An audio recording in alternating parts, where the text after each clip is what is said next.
Okay, turabashuje cyane amahoro y'Imana abanye namwe abakurikiye Mama Charlene official, abari abroad country n'abari inside of the country, twese mwese turabasuhuje. Igihugu cyose kiri mu bihe bitoroshye, aho turimo turibuka ku nshuro ya 29 Jenoside yakorewe Abatutsi Mata 1994. Mwumve ko mutari mwenyine, mwumve yuko uru rugamba mutari rurimo mwenyine, nubwo twebwe turi urubyiruko tutabibayemo cyane, ariko turabizi yuko amateka yabaye, turayasoma, turayumva, abakuru bacu barayatubwira, mama bacu barayatubwira, ba nyogokuru na ba sogokuru. Rero tubanje kubafata mu mugongo, mwihangane, mwavukijwe ibyiza mwakundaga, mwavukijwe abavandimwe, inshuti, ababyeyi, ntabwo mwari mubikwiye pe, mwari mukwiriye kubana nabo kandi bagiye bagikenewe, ariko reka twizere yuko bari ijabiro kwa Jambo bicaranye bari kumwe. Rero turabashuje cyane. Uyu munsi tugiye kuganira, ariko uyu munsi turibanda ku rubyiruko cyane. Tugiye kuvuga ngo ni gute twebwe abantu bavutse nyuma y'94 twabasha gufasha ndetse no kubana neza ndetse no kuba hafi cyangwa se guha sapoti aba bantu bari mu bihe byo kwibuka, mu gihe igihugu kiri mu bihe bitoroshye, hari abarara barira, hari abahahamuka kubera ibyo bibutse. Ni gute twabasha kubana nabo kugira ngo nabo bumve ko batari bonyine muri ibi bihe. Amazina yanjye ni Uwiragiye Charlene. Ifite uburyo bwo kubana n'abantu bafite trauma, abantu bijya muri ibi bihe, abantu baba bumva batameze neza, bakumva hari ikibura mu buzima bwabo, ariko burya hari ukuntu kwinshi ndetse hari uburyo bwinshi twabasha kubana nabo tutabahutaje. Ikintu cya mbere ukwiye gukora, uvuga amagambo make yuzi yuko wasubiramo, amagambo make yuzi ko nawe utagutera isoni, amagambo make nawe utajya kwicara hariya ku isuri navugaga ibiki buriya se birabura n'ibiki navugaga. Wirinde rero kuvuga amagambo make, kuko burya Bibiliya ivuga ngo amagambo menshi ntaburamo ibicumuro, ariko wowe uvuge amagambo makeya, mama wawe yayumva agaterwa ishema nayo, papa wawe yayumva agaterwa ishema nayo, n'undi muntu wese wakubona ndetse n'undi muntu wese wabyumva yaterwa ishema nuko wavuze ayo magambo. Rero uvuga amagambo make kugira ngo utazura abajya kuzura kabuze. Umuntu aba afite igikomere gihora kimuguguna iteka ryose, afite intimba ihora imushengura iteka ryose. Rero hari ijambo rimuvuga nubwo waba utarubiminize cyangwa se utashaka kubivuga cyangwa se utarugambiriye gukomeretsa umuntu, ariko ugasanga uramukomerekeje. Rero uvuga amagambo make byo kuvuga amagambo uzi yuko iryo jambo ugiye kuvuga ritari buze kugira ibindi bintu rihutaza. Ukundi kuntu rero dushobora kubana n'aba bantu cyangwa se dushobora gufashanya muri ibi bihe, yageze kuba umuntu hafi, ukumva uruhande rwiwe ndetse ukumva intimba yiwe. Burya iyo ubashije kwakira cyangwa se ugafungura umutima wawe umuntu intimba yiwe ukayumva, kumva agahinda afite, ubasha no kumufasha, kuko ntabwo wafasha umuntu atabanje kumva agahinda ke. Iyo wumva uburyo uwo muntu aremerewe, iyo wumva uburyo uwo muntu ababaye, nawe ubasha kumuba hafi kandi ukamuba hafi nawe wumva ari nkaho ari wowe urimo urabyikorera. Ntabwo ibi bihe byoroshye, yego twebwe turi urubyiruko turabivuga, ariko ntabwo twabibayemo, ntabwo twumva agahinda nk'abakabayemo. Umuntu wabonye agahinda n'umuntu wari uhara ku gahinda kaba cyangwa se iyo marererwa aba, ntabwo baba bameze kimwe, ariko ubasha kubyiyumvisha. Iyo wiyumvishemo ikintu akababaro k'umuntu kakagira nk'akawe, kumufasha biroroha. Aba bantu rero yaba mu rugo, ugahera mu rugo iwanyu, papa wawe, mama wawe, nyogokuru wawe, sogokuru wawe, anti wawe, onkle wawe, uwo muntu ubasha kureba ikintu cyose uzi akunda. Okay, ndabyumva ushaka kumva ari ubusazi, ariko ntabwo ari ubusazi. Burya sinzi niba ari ijambo ry'Imana rivuga ngo ibipfu by'ibibwirizwa by'ibibwirizwa nibyo gidukirisha. Burya utuntu dutoya cyane abantu babona ari amafuti dukunda gufasha cyane. Umuntu ugerageza umukorera ikintu akunda, umubwira ibintu akunda, utume nyine aba bize mu mutwe wiwe, areke kwitekerezaho, yumve ko atari wenyine, yumve yuko umuri hafi, yumve yuko nyine afite umuntu umwitayeho, yumve yuko afite umuntu umuri hafi, yumve ko basi ba bantu yabuze wowe uhari uri mu cyuho cyabo. Muri ibi bihe burya ntabwo biba byoroshye, bivuze umuntu atarababara cyangwa nyarababara, icyo yumvishe arababara. Rero nkatwe nk'urubyiruko, ikindi kintu nakongera kukubwira, ugerageze ube inkingi cyangwa se ube umuyoboro cyangwa se ube umunara wo gutuma iby'igihugu cyavunikiye bikomeza guhagarara kandi bishikamye. Hari ababuze ubuzima bwabo, hari ababuzemo ababyeyi babo, hari abaraye amajoro, hari abangaga kujya kureba imiryango yabo kugira ngo uyu munsi tube twicaye ahangaha dufite amahoro. Uyu munsi dufite tujya ku ishuri, turaryama, ujya muri buwate ukarara ubyina, ukajya mu dukarabu dutandukanye ugakora ibintu bitandukanye.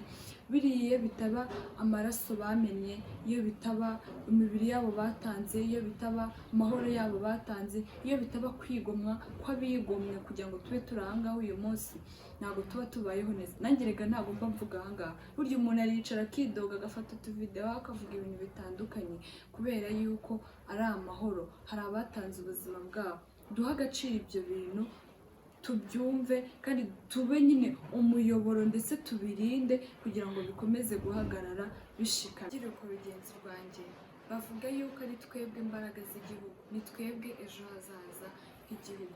Hari ibintu dukwiye gukora kugira ngo dufashe igihugu cyacu, dufashe kurinda ndetse no gusigasira ibyo bagezeho, amashuri bubatse, amahoro igihugu cyubatse.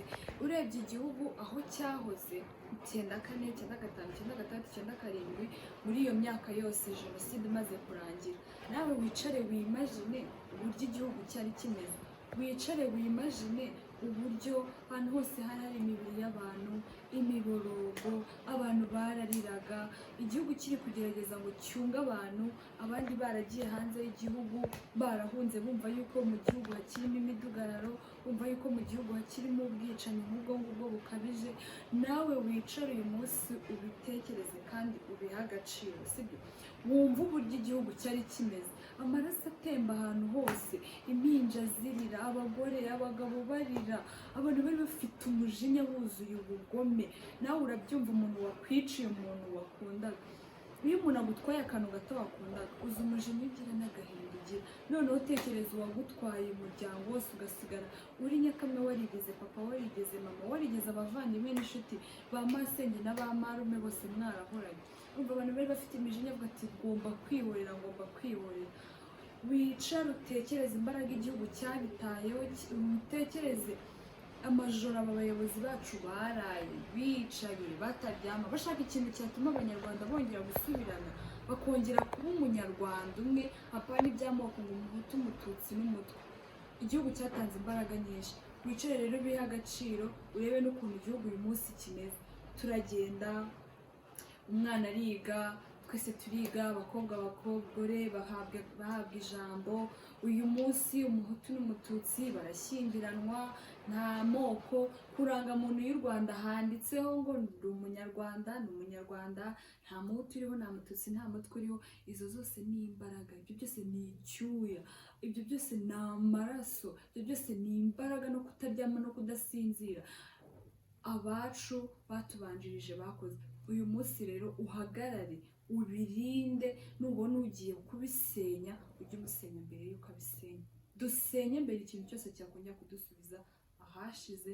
Ahashize si heza, nta cyiza gihari, ahubwo icyo yadufasha ni uko dukomeza kwibuka, twiga kugira ngo dukomeze kurinda amahoro igihugu n'ubusigire uyu munsi gifite. Ikindi kintu rero rubyiruko rugenzi rwanjye n'undi muntu wese uri kunyumva, ugerageze ube muri ibi bihe, ugerageze ube ikimenyetso cy'amahoro cyangwa se inyenyeri y'amahoro, sibyo? hari ukuntu abantu barwana, nk'ukuntu abantu batongana bakabusitazanya amagambo mabi, amagambo ukavuga ijambo ukavuga urujambo rubi rugakomeretsa umuntu, ukavuga ati nkawe wavukiye iki, ugasanga intonganya ziratangiye, ariko wowe isoko cyangwa se ube ikimenyetso cy'amahoro, kugira ngo muri ibi bihe dukomeze twibuke twiyubaka, twubaka bagenzi bacu, abo ngabo bari bariho bakomeze bibuke biyubaka, natwe twabayeho nyuma yabo twibuke, ariko duhamba ikintu cyose cyakongera kudusubiza hahandi amateka mabi yahoze.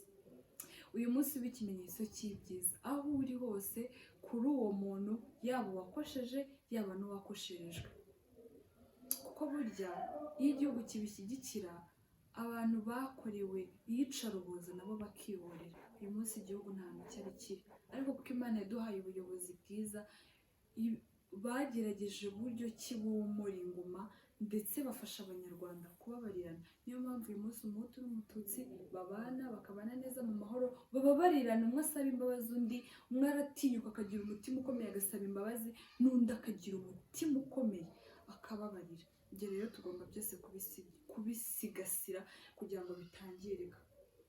Ikindi dukwiye twebwe nk'urubyiruko, ndetse n'umundi muntu wese urimo arabyumva, ukwiye kuba umusirikare, ukaba nk'ukuntu umuntu acunga muri gereza, ukuntu baba bacunze muri gereza, bacunze imfungwa zidakora andi mahano muri gereza, cyangwa se zikarwana, cyangwa se zigakora ikindi kintu, cyangwa se zigatoroka. Ukwiye kuba nawe umucunga w'ikintu cyose uzi cyagarura ingengabitekerezo mu gihugu cyacu. Burya ikintu cyose gitangirira hasi, ikintu cyose gitangira ari ikintu gito kandi gitangira ahantu utatekerezaga. Ntukumve amabwire, kuko nicyo cyatumye urubyiruko rugenzi rwacu rwo mu myaka yatambutse 94 bakoze amarorerwa, bishe abana, bishe abagore, bishe abantu batari bafite intwaro ngo babarwanye, baza bica gusa bababwiye ngo umututsi si mugenzi wanyu, umututsi si mugenzi wanyu, umututsi ni igisimba, umututsi ni umuntu waje kugukoloniza. No, iyo umuntu yatangiye kukubwira amagambo nk'ayo ngayo ugatangira kumbonamo ikindi kintu, niho y'amacakubiri ahera, niho rya shyari rihera, rero tugatangira kwicana. Ntukemere ikintu cyose kigutandukanya na mugenzi wawe, ntukemere ikintu cyose uzabona cyangwa se umuntu azakubwira ngo utangire umbonemo nk'umuntu mutari mugenzi wawe, utangire umbonemo ikindi kintu, utangire ubone ko ntari umunyarwanda. Twese turi abanyarwanda, nta muhutu uri muri twe, nta mututsi uri muri twebwe, twese turi abanyarwanda. Ikindi kintu rero nsa murimo ndagera ku musozo, ikindi kintu navuga, mureke ibyo twumvishe, ibyo abazajya mu biganiro, aho uzabasha kumva inama, amateka bazabasha kukubwira, indi ndangagaciro ugomba kubishyira mu bikorwa, ntubyumve gusa ahubwo ukabyumva ukabishyira mu bikorwa. Rero mureke twibuke twiyubaka, kubabayeho 94, kubabonye ayo marorerwa, kubabonye amaraso ameneka, kubabonye impinja zirira, kubabonye abagore bicwa ndetse n'abatwite. Mwibuke mwiyubaka, kandi mwibuke yuko mutari mwenyine, abana banyu turahari, nubwo twabayeho nyuma yanyu ariko turahari, duhari ku bwanyu, duhari ngo tubakomeze, duhari ngo tubashe twomore ndetse dupfuke bya biguma biri mu mitima yanyu, bituma murara mudasinziriye, bituma mwumva nta kintu wakora kuko wumva wihebye. Ariko rero turi hano, ndetse natwe babayeho nyuma ya jenoside, dukwiye kwibuka twigira ku mateka y'ibyabaye, ndetse duhamba kure, uhambe ujugunye urufunguzo rw'ikintu cyose cyatuma twongera kwisanga mu mateka mabi. Tube inkingi kandi duhore turi ibendera ry'igihugu cyacu, duhore tuzamura ibendera ryo kunesha kw'igihugu cyacu, tuvuga ngo genocide never again. Nta cyiza cya jenoside, abantu barapfuye, abantu basigaranye ibikomere, abandi babuze amaguru, abandi babura amaboko, abantu baramugaye, imfubyi ziba nyinshi, abapfakazi baba benshi, abantu baraburana, abantu barangana, inzangano ziba nyinshi. Ariko ni ukuri mureke mbabwire ngo dukomeze dusigasiye iby'igihugu cyagezeho, kugira ngo tutazongera kuba aho twari turi. kababwiye ngo genocide never again. Aho uri hose ujye uvuga ngo jenoside ntizongere kubaho ukundi, kandi ikintu cyose kigutandukanya na mugenzi wawe ugishyire kure. Ikintu cyose umuntu akubwira ukabona utandukanye na mugenzi wawe ntukacyumve. Iteka ryose amabwire arasenya, ntabwo yubaka. Rero ababayeho, twebwe twabayeho aya mateka mabi yabaye mu gihugu cyacu atarabaho, mureke dukomeze tube hafi ababyeyi bacu, tube hafi imiryango yacu, tubereke yuko batari bonyine, kandi duhore turi ibendera ryo kunesha ku gihugu cyacu. Murakoze.